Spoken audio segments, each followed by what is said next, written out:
the first horizon, where there was a broadly shared religious ideal that linked people together, we're now turning to the intermediate period. In this point in time in Peruvian history, there are different groups of people, in particular on the south coast, the Nasca, and on the north coast, the Moche. We'll also encounter an additional group, the Requai, along the way, but this is a much more fragmented period in Andean history. The Nasca is, that group is spelled in two different ways. Probably the preferred way today is with an S, N-A-S-C-A, and that's the way that our book is presenting them to us. They come from the desert south coast. This is an incredibly dry region that is intersected by about 30 east-west rivers or streams. These are sources of water that actually come to the coast from the mountains. So from the beginning, I'd like you to be thinking about the relationship between the coast and the highlands. It is here that the Nasca folks will in fact come together to work to create some pretty sophisticated underground canals and reservoirs to maintain water during periods of drought. And there are times when in this region of the world it is possible to go for months or even years without having an abundant supply of water. So this was particularly important for the folks. And it was particularly important because it would ensure that they could survive with agriculture. So much of what the Nasca folks will work on in their religious ceremonies, we assume, is agricultural abundance. That was a preoccupation, and also water, which was another preoccupation. This region also reveals in its images scenes of conflict. These scenes of conflict might indeed represent conflicts or battles over resources which are limited.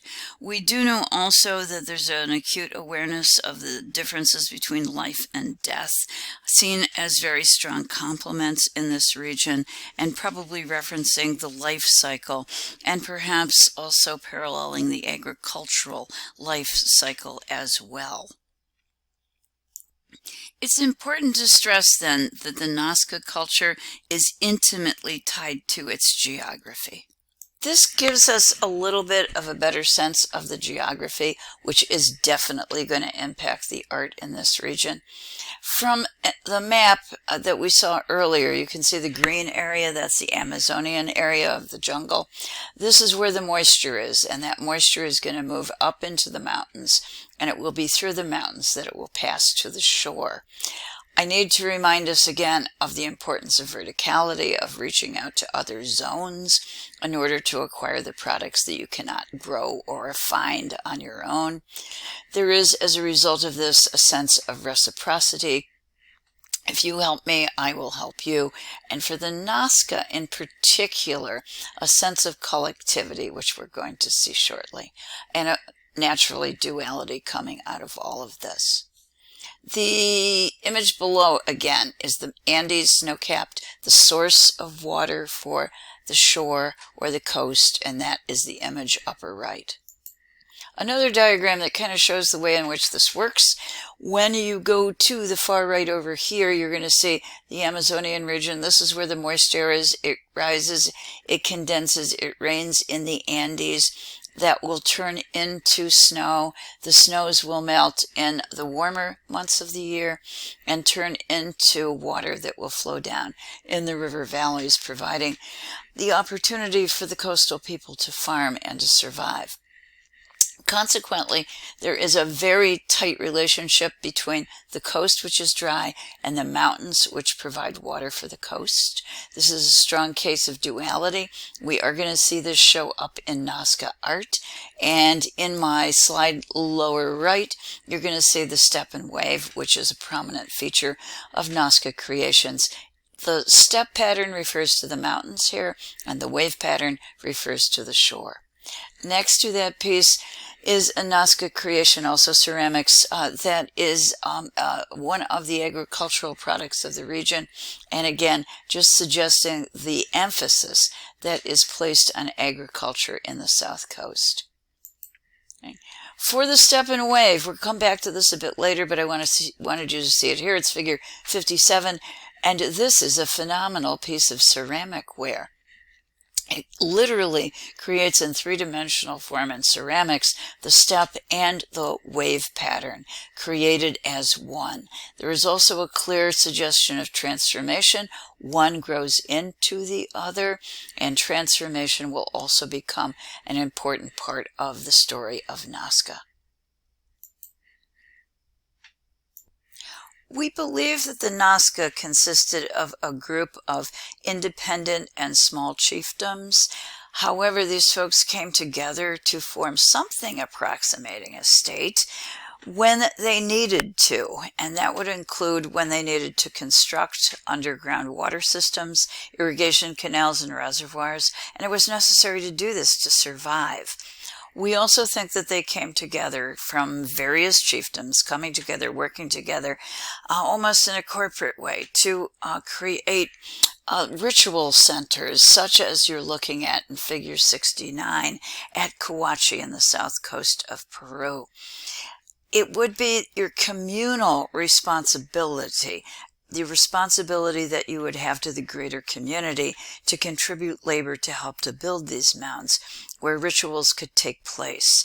This would allow you to ensure agricultural success and balance for everyone. This means that the Nasca as people saw themselves as individuals, but definitely within a larger cosmic order, perhaps between the natural and the supernatural realms. This means that they had an incredibly strong sense of collectivity. In other words, to work for the sense of the community, that the individual owed something to the community. That's going to be true for this ritual center, which we know now, this is figure 69 in our book, was a center of pilgrimage for the whole Nasca community. The evidence, archaeological evidence, shows no real habitation sites here and no refuse. In other words, nobody was living here and leaving garbage. What that tells us, based upon what is here, and among the materials that have been excavated, we find feasting ware. That means materials that would have been used in having ritual feasts. It does indeed look like this was a pilgrimage place where people came for special events, for ritual performances, and for religious festivals. It also, I think, is important that it's adjacent to and overlooking the largest cluster, one of the largest clusters of the Nasca geoglyphs, or the famous Nasca lines. Originally, there were 40 mounds here with adobe structures on top of them, covering well over a half a mile in area. That's a hefty site size for a ritual construction site, and it tells us that a large amount of communal labor was needed to build this, and that suggests that individuals from each of the chiefdoms contributed to the construction of this and very, very important ritual center. This construction site also was located where the water table was reliable. It was the portion of the water table in this desert region that tended never to dry up. So we do think that it was a site specifically selected because it was close to water as well. And we have to assume that part of the rituals that took place here did indeed deal with water.